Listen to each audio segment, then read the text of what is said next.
Hello everyone, स्वागत है आपका माई क्लास नोट्स पे। इस वीडियो लेक्चर में हम नवंबर और दिसंबर के जो अंतर्राष्ट्रीय घटनाक्रम है 2023 उसको रिवाइज करने वाले हैं। ठीक, तो आइए लेक्चर शुरू किया जाए। देखिए, फर्स्ट जो आर्टिकल है वो है कि G20 का शिखर सम्मेलन आपको पता है इंडिया में हुआ था, नई दिल्ली में। ठीक, क्या है G20? अभी इसको हम देखेंगे G20 क्या है। उसके पहले ये याद रखिए कि सम्मेलन कौन सा था। तो ये सम्मेलन था 18वां, ठीक है, जो भारत की अध्यक्षता में हुआ है। ठीक, कब हुआ है वैसे? 9 से 10 सितंबर 2023 में ये हुआ। ठीक, इसके अलावा प्रगति मैदान में हुआ था नई दिल्ली के। और थीम क्या है इसकी थीम है वसुधैव कुटुंबकम, यानी पूरी वसुधा जो है वो एक परिवार है। और इंग्लिश में इसकी थीम थी इंग्लिश में one earth one family one future. ठीक, ये क्या थी? इसकी थीम थी। अब थोड़ा सा हम ये देख लेते हैं कि G20 वैसे है क्या। ठीक, देखिए G20 जो है वह जितनी भी विकसित और इसके अलावा विकासशील ऐसी अर्थव्यवस्थाओं का क्या है, ये ग्रुप है। ठीक, इसमें 20 मेंबर थे इस मीटिंग तक, लेकिन इस मीटिंग में अफ्रीकन यूनियन को 21वां मेंबर बना लिया गया। ठीक है, 21st मेंबर कौन बन गया? AU, African union. ठीक, और अफ्रीकन यूनियन में कंट्रीज कितनी है? 55 कंट्रीज इसकी मेंबर है अफ्रीकन यूनियन की। ठीक है, तो हमने ये देखा कि ये विकसित और विकासशील अर्थव्यवस्थाओं की क्या है ये ग्रुप है। ठीक, इसकी थोड़ी सी अगर आप हिस्ट्री पर नज़र डालिए G20 की हिस्ट्री पर, तो ये क्या था कि आपको याद होगा कि 1997 में एक बहुत गंभीर वित्तीय संकट आया था। ठीक है, क्रेडिट क्रंच का टाइम था वो। ठीक, और उस समय जो वित्त मंत्री थे, ठीक, और जो सेंट्रल बैंक के मतलब अन्य देशों के सेंट्रल बैंक के जो गवर्नर थे, अपने यहाँ से कौन? अपने यहाँ से RBI का गवर्नर। ठीक, इनके बीच एक मीटिंग शुरू हुई। ठीक, वही मीटिंग बुनियाद बनी किस चीज़ की? G20 की। ठीक है, मतलब कि 1997 में जो संकट हुआ, ठीक है, उसके परिप्रेक्ष्य में क्या किया गया कि 1999 से क्या हुआ, एक वित्त मंत्रियों और गवर्नरों की एक मीटिंग शुरू हुई प्रतिवर्ष। ठीक है, जो बुनियाद बनी किसकी? G20 की। ठीक, 2008 के टाइम पे क्या किया गया कि कहा गया कि नहीं, ये मीटिंग जो है मतलब गवर्नर और वित्त मंत्रियों की मीटिंग ये कंटिन्यू नहीं रहेगी।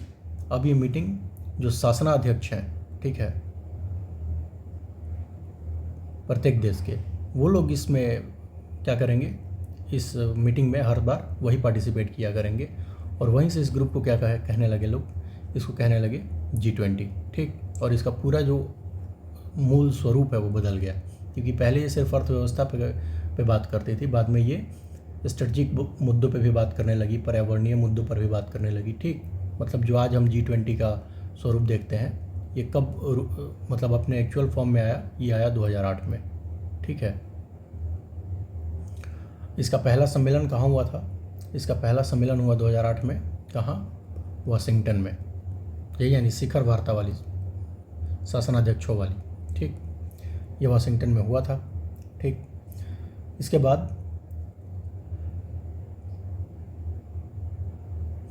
यही क्रम चलता रहा और 18वां जो सम्मेलन हुआ वो कहाँ हुआ? किसकी अध्यक्षता में हुआ? भारत की अध्यक्षता में। ठीक, अब थोड़ा सा हम देख लेते हैं कि इसके मेंबर कौन कौन से हैं। एक तो ये याद रहेगा, रिसेंट डेवलपमेंट है कि अफ्रीकन यूनियन इसका मेंबर है। बाकी 20 मेंबर कौन से हैं, एक नज़र हम उसको देखते हैं। तो देखिए, ये रहे आपके स्क्रीन पर जो G20 के मेंबर हैं, ये मैंने ऑलरेडी मार्क कर रखा है। तो नॉर्थ अमेरिका से कौन से? 3 कंट्री हैं, USA, कनाडा और मैक्सिको। और साउथ अमेरिका से 2, अर्जेंटीना और ब्राज़ील। ठीक, इसके अलावा अगर आप यूरोप में देखें तो ब्रिटेन है, इटली, फ्रांस और जर्मनी, ठीक। इसके अलावा अफ्रीकन कंटिनेंट से दक्षिण अफ्रीका और एक अफ्रीकन यूनियन, ठीक है। उसके बाद सऊदी अरब और तुर्की, ठीक है। फिर रूस, इंडिया, चीन, इंडोनेशिया, ऑस्ट्रेलिया, जापान और साउथ कोरिया, ये सारे, और एक कौन सा हो गया, यूरोपियन यूनियन, ठीक है। यही सारी जो कंट्री हैं ये किसकी मेंबर है, G20 की मेंबर है, ठीक। अब चलते हैं आर्टिकल की तरफ। अच्छा देखिए, ये जो मीटिंग हुई थी इसमें 2-3 चीज़ें आपको थोड़ी इम्पोर्टेंट याद रखनी है। वो क्या याद रखनी है कि जो रूस के प्रेसिडेंट हैं व्लादिमीर पुतिन, इन्होंने पार्टिसिपेट नहीं किया था। इसके अलावा चीन के जो प्रेसिडेंट हैं शी जिनपिंग, इन्होंने भी पार्टिसिपेट नहीं किया था, ठीक है। इन दोनों की जगह इनके PM आए थे, ठीक है।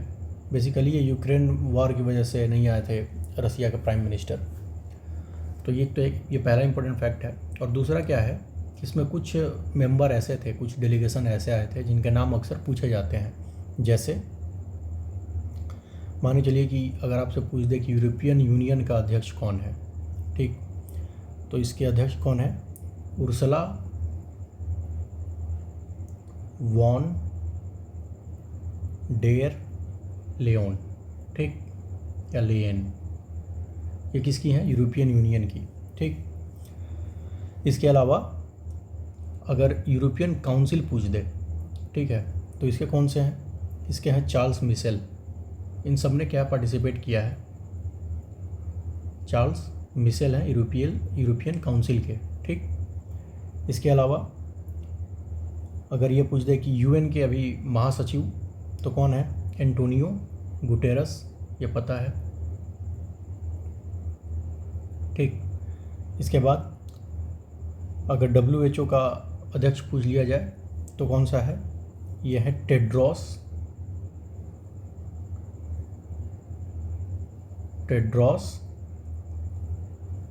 गैब्रियसस, ठीक है। इसके बाद वर्ल्ड बैंक, ये अपने इंडिया से हैं, अजय बंगा, ठीक है। इसके अलावा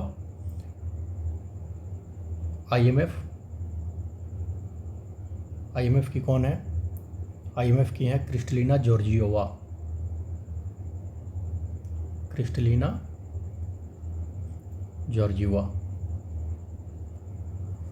और कौन सा इंस्टीट्यूशन बच गया, WTO बच गया। WTO की कौन है, ये है नगोजी ओंको जो इवेला, ठीक। ये मेरे ख्याल से इसका नाम 67 BPSC में पूछा भी गया था, ठीक है, नगोजी ओंको जो इवेला का, ठीक। तो ये सारे क्या हैं, ये सारे इंपॉर्टेंट थोड़े से नाम हैं जो पूछे जा सकते हैं, ठीक है। और ये हमने डिस्कस कर ही लिया कि जो अफ्रीकन यूनियन है वो कौन सा मेंबर बना है, 21st मेंबर बना है, ठीक।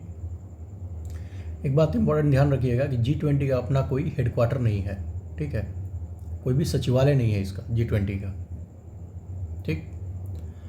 अब थोड़ा सा हम डिस्कस करेंगे क्या कि थोड़े बहुत जो इम्पोर्टेंट वो हुए हैं, कुछ डिसीजन लिए गए हैं इसमें इम्पोर्टेंट। जैसे एक तो सभी देशों के लिए एक G20 उपग्रह का प्रस्ताव रखा था, किसने, प्रधानमंत्री मोदी ने, ठीक है।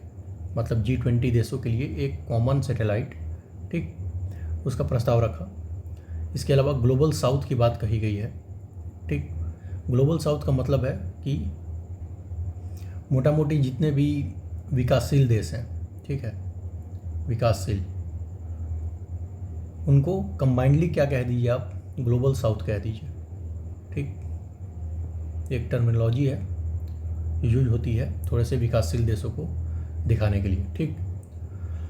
तो इन सब के लिए क्या है, एक कॉमन सैटेलाइट की बात कही प्रधानमंत्री मोदी ने, ठीक। इसके अलावा एक डिजिटल पब्लिक इंफ्रास्ट्रक्चर, ठीक है, एक ऐसा यानी DPI एक ऐसा प्लेटफॉर्म है जिसके जरिए निर्धन और विकासशील देशों में वित्तीय समावेशन कार्यक्रम चलाने की पेशकश की है किसने, भारत ने, और इसको भी G20 देशों ने क्या कर दिया है, मंजूरी प्रदान कर दी है। ठीक, इसके अलावा इंटरनेशनल टैक्स सिस्टम, ठीक है, इस पर भी सहमति मिली है सबको। अच्छा देखिए, इसमें बहुत ही एक शानदार बात क्या हुई कि आपको पता है कि यूक्रेन का जो मुद्दा है, ठीक, यानी यूक्रेन वॉर पे पूरी जो दुनिया है वो दो पार्ट में डिवाइड हो गई थी। ठीक है, कुछ लोग यूक्रेन का समर्थन कर रहे थे, कुछ रूस का समर्थन कर रहे थे। अब इंडिया का सिरदर्द ये था कि जब भी इस तरह की मीटिंग होती है तो एक घोषणा पत्र जारी होता है, ठीक, जो परिचायक है कि हाँ सम्मेलन सफलतापूर्वक संपन्न हुआ। अब ये घोषणा पत्र में कुछ देश जो थे वो इस पर अड़े हुए थे कि रसिया का क्या हो, कि रसिया की निंदा की जाए। ठीक है, जबकि भारत, आपको पता है कि हमारे रसिया से बहुत अच्छे संबंध हैं, तो एक तो हमारी खुद की डिप्लोमेटिक प्रॉब्लम है ये कि हम ऐसे कर नहीं सकते, तो घोषणा पत्र साझा होना ही क्या हो गया, बहुत मुश्किल हो गया। लेकिन ये भारत की कहिए कूटनीतिक जीत है कि घोषणा पत्र के सभी 83 पॉइंट्स पे मतलब क्या हुआ, निर्विरोध सभी ने स्वीकार कर लिया। जितने भी बातें 83 पॉइंट रखे गए थे घोषणा पत्र में, वो सारे देशों ने बिल्कुल बिना किसी विरोध के एक्सेप्ट कर लिया इसको। तो ये भारत की डिप्लोमेटिक विक्ट्री है एक्चुअली। ठीक है,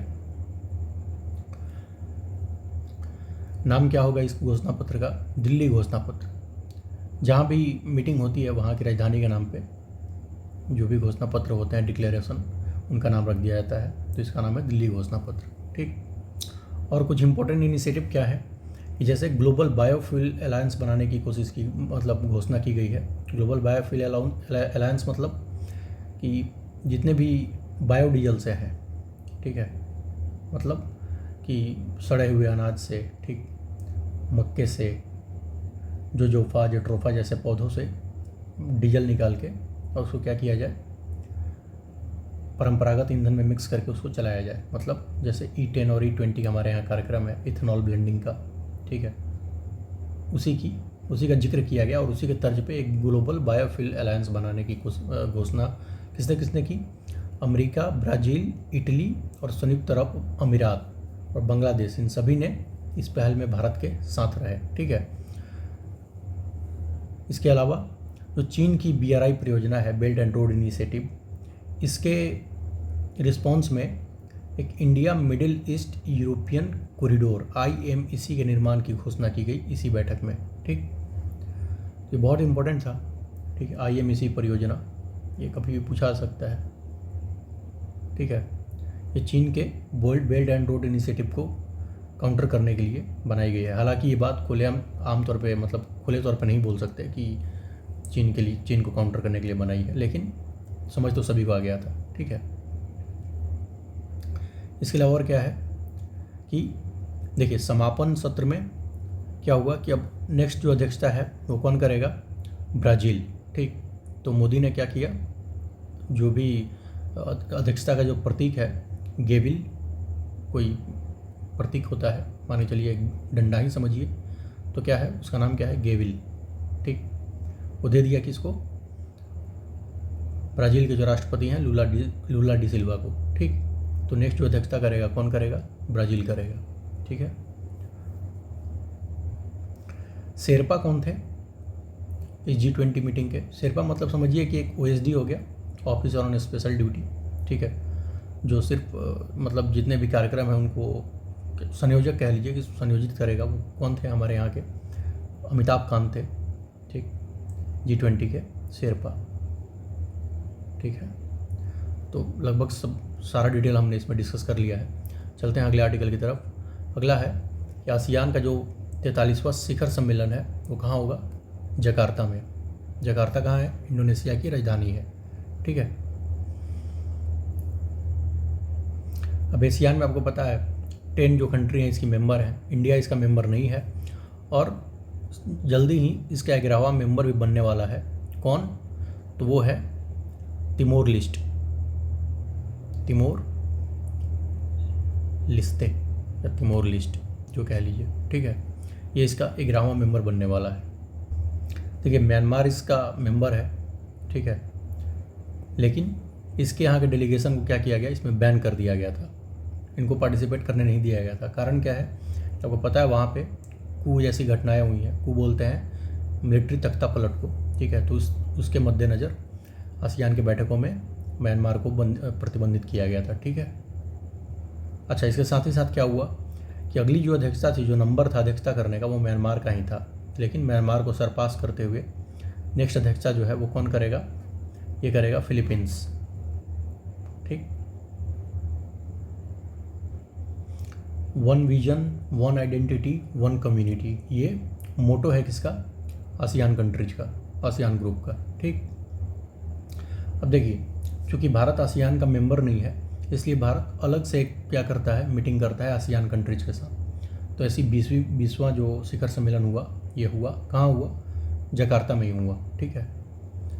जो राष्ट्रपति हैं जोको विडोडो और हमारे प्रधानमंत्री श्री नरेंद्र मोदी, इन्होंने किया, ठीक।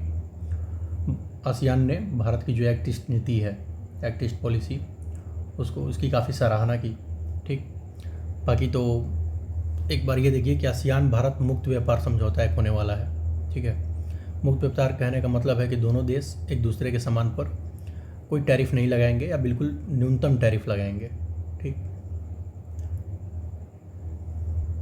अच्छा, इसी सम्मेलन में नरेंद्र मोदी ने यह कहा कि जो लेटेस्ट पार्टी मतलब मेंबर है किसका, आसियान का, तिमोर लेस्टे, इसकी राजधानी है दिल्ली, अपनी दिल्ली नहीं, इसमें आधाला नहीं है, ये दिल्ली, ठीक है। यहाँ एक दूतावास खोलेंगे। तो इम्पोर्टेंट ये नहीं है कि दूतावास खोलेंगे, इम्पोर्टेंट ये है कि चूँकि तिमोर लेस्टे न्यूज़ में आ गया, तो उसकी राजधानी में भी पूछा जाए कि उसकी राजधानी कहाँ है, ठीक। अच्छा देखिए, फिर नेक्स्ट एक और सम्मेलन हुआ, उसका कौन सा है वो, पूर्वी एशिया शिखर सम्मेलन, 18वां था ये। अब ये क्यों होता है, ये देखिए, आसियान में आपको पता है ना कि ना तो इंडिया पार्टिसिपेंट है, ना पार्टिसिपेंट नहीं बोले, मेंबर बोलिए, कि ना इंडिया मेंबर है, ना चीन मेंबर है, ठीक। तो ऐसे देशों के साथ मीटिंग करने के लिए एक पूर्वी एशिया शिखर सम्मेलन होता है, ठीक। आसियान के टाइम पे ही होता है, तो जाहिर सी बात है कहाँ होगा, ये भी जकार्ता में ही हुआ, ठीक। और इसमें 10 सदस्यों के अतिरिक्त 8 अन्य देशों ने पार्टिसिपेट किया। कौन कौन से, ऑस्ट्रेलिया, चीन, जापान, भारत, न्यूजीलैंड, रूस, दक्षिण कोरिया और अमेरिका, ठीक है। ये आसियान के मेंबर नहीं है, ठीक है। तो उनके साथ मीटिंग करने के लिए अलग से एक ग्रुप बना हुआ है, पूर्वी एशिया शिखर सम्मेलन, ठीक है। तो बाकी एज सच और इसमें कुछ है नहीं, ठीक। 11वां सदस्य की बात हमने कर ली कि तिमोर लेस्टे बनने वाला है, ठीक। अब चलते हैं अगले आर्टिकल की तरफ। थोड़ा सा ये देख लीजिए कि अगला जो 19वां पूर्वी एशिया शिखर सम्मेलन होगा, ये लाओस की मेज़बानी में होगा, ठीक है। एक छोटा सा आर्टिकल, एमरसन मनांगाग्वा, ये जिम्बाब्वे के नए राष्ट्रपति पुनर्निर्वाचित हुए हैं, ठीक। इसके अलावा भारतीय मूल के, मतलब नेक्स्ट आर्टिकल, कि भारतीय मूल के जो अर्थशास्त्री हैं थर्मन सनमुगरत्नम, ये सिंगापुर के नए राष्ट्रपति बने हैं। और कुछ नहीं देखना। एक देखिए ये कि भूमध्य सागर में एक तूफान आया था, नाम क्या है, डेनियल, और इसने लीबिया में काफ़ी व्यापक तौर पे तबाही मचाई है, ठीक। अगला आर्टिकल, एक नज़र इस पे डालते हैं कि अफ्रीका जो देश है गैबन, वहाँ भी सेना ने क्या कर दिया है, तख्ता पलट कर दिया है, ठीक। राष्ट्रपति जो है वहाँ के अली बोंगो, ये नज़रबंद हो गए हैं। पूछा जा सकता है कि लेटेस्ट कहाँ पे तख्ता पलट हुआ है, तो गैबन, ठीक है, यहाँ तख्ता पलट हो गया। अगला आर्टिकल देखिए, नासा का एक मिशन है ओसिरिस रेक्स, ठीक। ओसिरिस रेक्स क्या है कि एक एस्ट्रॉयड है, एस्ट्रॉयड मतलब क्षुद्र ग्रह, ठीक। उस पर से कुछ सैंपल लाने के लिए नासा ने क्या है, एक मिशन लॉन्च किया था, कब, 2016 में, ठीक। तो ये जो ओसिरिस रेक्स मिशन है ये सफल रहा, क्योंकि वहाँ बेन्यू एस्ट्रॉयड से ये पत्थर का टुकड़ा लेके वापस आया है, ठीक है। बस थोड़ा सा ये देखिए कि ओसिरिस रेक्स मिशन किसी एस्ट्रॉयड की सतह से पत्थर के टुकड़े लाने का अमेरिका का पहला मिशन है। इसके पहले जो जाक्सा है, जाक्सा यानी जापान की जो अंतरिक्ष एजेंसी है, उसका एक कौन सा था, हायाबुसा 1 मिशन, इसने भी पृथ्वी के एक निकट के एस्ट्रॉयड इटोकावा से 1 मिलीग्राम से भी कम सैंपल लाने में सफलता प्राप्त की थी, कब, 2010 में। तो मतलब ये अगर ऐसा स्टेटमेंट आ जाए कि ये अमेरिका ने जो ओसिरिस रेक्स मिशन भेजा था ये अपनी तरह का पहला मिशन था, तो ये स्टेटमेंट गलत हो जाएगा। क्यों? क्योंकि 2010 में जापान ने ये काम कर दिया था, ठीक है। चलते हैं अगले आर्टिकल की तरफ। अच्छा देखिए, अभी संयुक्त राष्ट्र संघ का 78 सेशन चल रहा था, उसमें जो विदेश मंत्री हमारे डॉक्टर जयशंकर, इन्होंने बहुत अच्छा भाषण दिया था। इसमें इन्होंने एक टर्मिनोलॉजी यूज की है जो थोड़ा सा है कि उसको जाना जाए। देखिए, इस भाषण में इन्होंने ये साफ तौर पे दिखाया कि भारत की जो विदेश नीति है वो किस प्रकार परिवर्तित हो रही है। तो ये कहीं मेंस में हम इसको यूज कर सकते हैं, ठीक है। इन्होंने कहा है कि मतलब भारत अब गुट निरपेक्ष के युग से निकलकर विश्व मित्र की अवधारणा विकसित की है भारत ने, ठीक है। यह विभिन्न देशों के साथ जुड़ने तथा जहां आवश्यक हो हितों में सामंजस्य स्थापित करने की हमारी क्षमता व इच्छा को दर्शाता है, ऐसा उन्होंने भारत के बारे में कहा। और ये स्टेटमेंट काफ़ी मतलब क्या कहा जाए, बोल्ड टाइप का कहिए, बोल्ड इन द सेंस कि ये जहाँ भारत की इच्छा शक्ति को दिखाता है, ठीक है, कि भारत अपने पर्पस को सॉल्व करने के लिए विश्व मित्र की संकल्पना को साकार करेगा, और साथ ही साथ इसने जहाँ आवश्यक हो हितों में सामंजस्य स्थापित करने की हमारी क्षमता व इच्छा, ये दोनों को, मतलब एक तो इन्होंने डिटरेंस क्रिएट करना दिखा दिया कि इंडिया जब चाहे अपने डिटरेंट पावर का भी यूज करेगा, ठीक है, और एक मतलब क्या बोलें कि न्यायपूर्ण वर्ल्ड ऑर्डर इस्टेब्लिश करने की अपनी इच्छा को भी इन्होंने जाहिर किया, ठीक है। तो थोड़ा बहुत मेंस के पॉइंट से मतलब मेंस पॉइंट ऑफ व्यू से इम्पोर्टेंट है, एज सच पीटी से तो कोई क्वेश्चन बनेगा नहीं इसमें। तो बस इस आर्टिकल में इतना ही है, चलते हैं अगले आर्टिकल की तरफ। देखिए, ये नवंबर 2023 ये हमारा कंप्लीट होता है। अब हम शुरू कर रहे हैं कौन सा, दिसंबर का।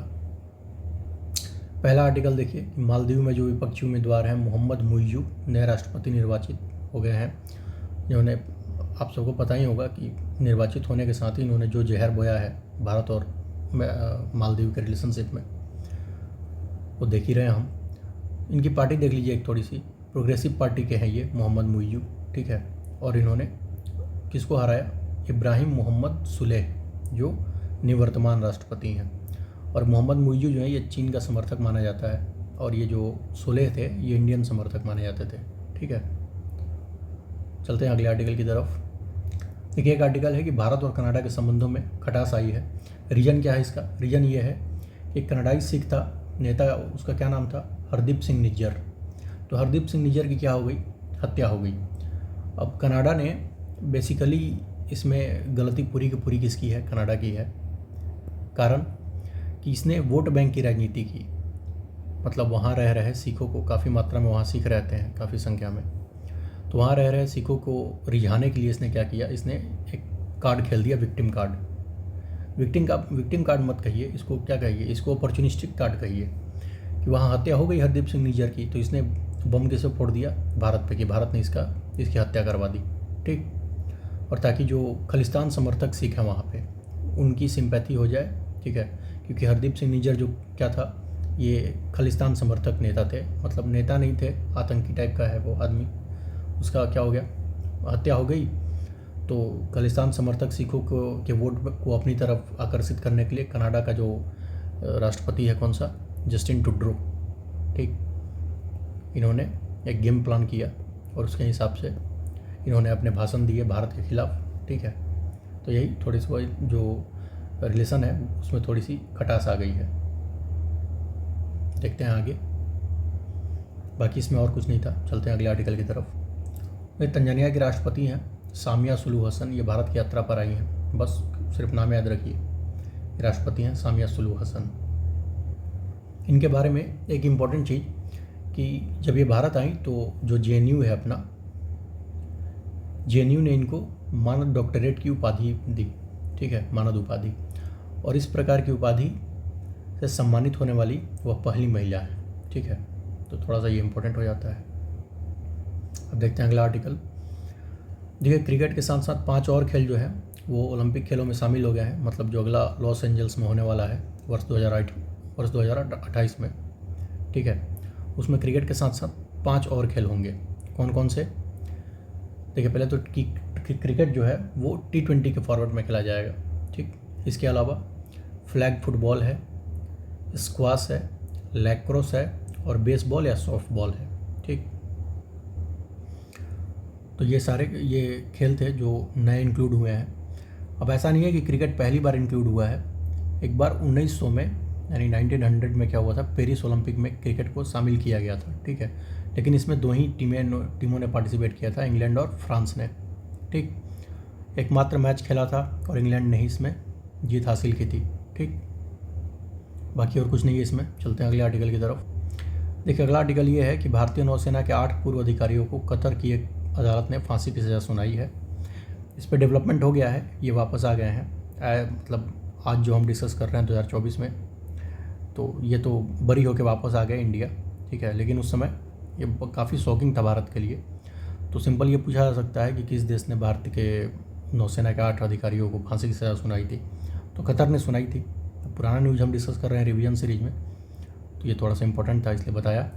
चलते हैं अगले आर्टिकल की तरफ। देखिए ग्लोबल हंगर इंडेक्स जो है 2023, उसमें भारत का स्थान कौन सा है, 111वां स्थान। काफ़ी चिंताजनक है ये। इसको देखते हैं एक बार, उससे टेबल से देख लेते हैं एक बार। तो टेबल में देखिए आप कि भारत सिर्फ अफगानिस्तान से ऊपर है, बाकी अपने सारे पड़ोसियों से भारत नीचे है ग्लोबल हंगर इंडेक्स में। देखिए इसको जारी कौन करता है, इसको जारी करता है वेल्थुन जरहेलिफ, ये जर्मनी की संस्था है, और कंसर्न वर्ल्ड वाइड आयरलैंड की, ये दोनों मिलकर जारी करते हैं। ध्यान करिए कि विकसित देशों के लिए ये जारी नहीं होता है, ठीक। ये सिर्फ विकासशील और अल्प विकसित देशों के लिए जारी किए जाते हैं, ठीक है। 4 पैरामीटर हैं इसके, ठीक है। कौन कौन सा, under nutrition, child wasting, child stunting और चाइल्ड मोर्टेलिटी, मतलब कुपोषण, ठिगनापन, और चाइल्ड स्टंटिंग को क्या कहेंगे, दुबलापन टाइप का, ठीक है। और चाइल्ड मोर्टेलिटी मतलब जो मृत्यु दर है, ठीक। अच्छा यहाँ दिया हुआ है, देखिए चाइल्ड वेस्टिंग से तात्पर्य 5 वर्ष से कम उम्र के बच्चों में अंडर वेट, ठीक। और जबकि चाइल्ड स्टंटिंग 5 वर्ष से कम उम्र के बच्चों में कम ऊंचाई, ठीक है। मतलब चाइल्ड स्टंटिंग हो गया क्या, ठिगनापन, और चाइल्ड वेस्टिंग हो गया ये दुबलापन या कम वजन, ठीक है। 4 पैरामीटर हो गए, ये हमने देख लिया कि कौन जारी करता है। अब ये देखिए कि इस सूचकांक के लिए भारत का जो वैल्यू है, मतलब कितना मार्क्स हैं भारत के, तो 28.7 है। अब 28.7 होगा तो भारत की जो स्थिति है भूख में, वो गंभीर श्रेणी में आता है भारत, सीरियस कंडीशन में, ठीक। एक्सट्रीमली अलार्मिंग देश कोई भी नहीं है, ठीक है। इसमें एक भी देश शामिल नहीं है, ठीक है। बाकी इस आर्टिकल में और कुछ ऐसा है नहीं। हालांकि भारत ने इस रिपोर्ट को खारिज कर दिया है, जाहिर सी बात है खारिज ही करेगा, ठीक। वेरियस रीजन पे कि मतलब आपके आंकड़े सही नहीं है ये सब कह के। अब हर कोई अपनी कमी छुपाता है, ठीक है। आगे चलते हैं नेक्स्ट आर्टिकल की तरफ। अब देखिए आपने सुना होगा कि इजराइल पर किसने हमला कर दिया था, हमास ने, ठीक। यरूशलेम में एक मस्जिद है अल अक्सा मस्जिद, ये न्यूज़ में था, और ये टीचर वाले रिक्रूटमेंट एग्जाम में पूछा भी था, अल अक्सा मस्जिद, ठीक। वो इजराइल द्वारा पवित्र करने के लिए बदले की कार्रवाई इसने कहा था हमास ने, ठीक है। तो उसने क्या कर दिया, रॉकेट लॉन्च कर दिए थे इजराइल पे। अब हमास ने ये जो हमला किया उसको क्या नाम दिया उसने, ऑपरेशन अल अक्सा फ्लड। ये कहा किसने, कि हमास ने, ये हमारा ऑपरेशन अल अक्सा फ्लड है। और इजराइल ने जो रिटेलिएट किया, जो जवाब दिया, उसका नाम रखा इजराइल ने ऑपरेशन आयरन सोर्ड, ठीक। ऑपरेशन आयरन सोर्ड यानी लोहे की तलवार। अब ये थोड़ा सा लोकेशन आप देख लीजिए, यहाँ पे गाजा है, ठीक। ये जो पूरा एरिया है ये सब ये इजराइल है, यहाँ से लेके यहाँ तक, ठीक है। और ये जो है ये यरूशलेम है, ये राजधानी है इजराइल की। और ये फिर वेस्ट बैंक का एरिया है ये वाला, इधर लेबनान है, फिर सीरिया है, जॉर्डन है और मिस्र है, जिसके साथ इजराइल अपना शेयर करता है बाउंड्री, ठीक। और यहाँ तेल अवीव है, बस और कुछ इम्पोर्टेंट नहीं है इस आर्टिकल में, ठीक है। तो हो गया, बस ख़त्म हो गया। आज का डिस्कशन यहीं पे एंड करते हैं। Thank you very much.